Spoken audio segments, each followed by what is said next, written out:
नमस्कार सर्वांना. बरेच दिवस झाले ब्लॉग नाही आलाय म्हणून तुम्ही विचारत असाल, पण मी तुमच्यासाठी नवीन ब्लॉग घेऊन यायसाठी खूपच आतुर होते. तर आम्ही गेलो होतो वीराबाईच्या बड्डेला. वीराबाईचा सुद्धा 5वाच बड्डे होता हां. वीरा म्हणजे माझी पुतणी.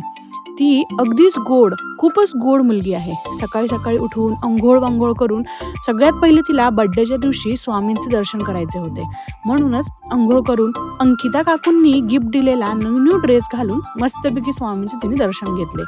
दर्शन घेतल्यानंतर स्कूलला गेली. स्कूलमध्ये जाऊन चॉकलेट्स वाटप केलेत. घरी आल्यानंतर मस्तपैकी गोड पुरणपोळी आजीने तिच्यासाठी बनवली होती.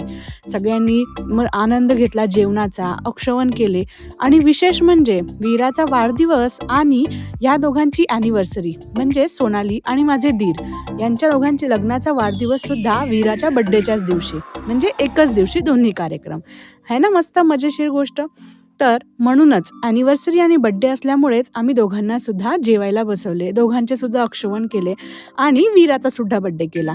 त्यात सगळा बड्डे झाला, सर्व झालं आणि वीरा रात्री काय म्हणते की सगळ्यांनी तुम्हा दोघांनाच औक्षण केलं, तुम्हा दोघांनाच केक खाऊ घातला, तुम्हा दोघांचीच मज्जा होती, माझी तर काही मज्जाच नव्हती, माझं तर औक्षण सगळ्यांनी शेवटी केलं.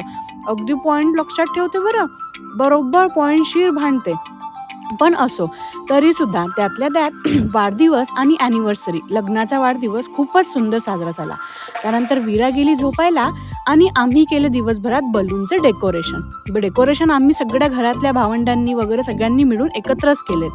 बरं डेकोरेशन केलं तर मला सगळ्यांचं म्हणणं होतं वहिनी चहा पाजा. मस्तपैकी सगळ्यांसाठी चहा केला, एक नंबर.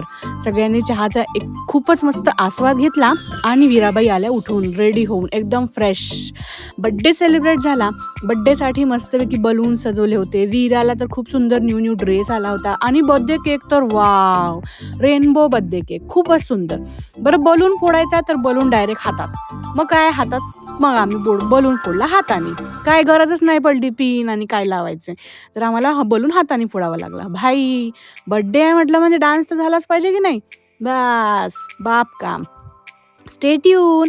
परत भेटूया नेक्स्ट ब्लॉगमध्ये. थँक्यू.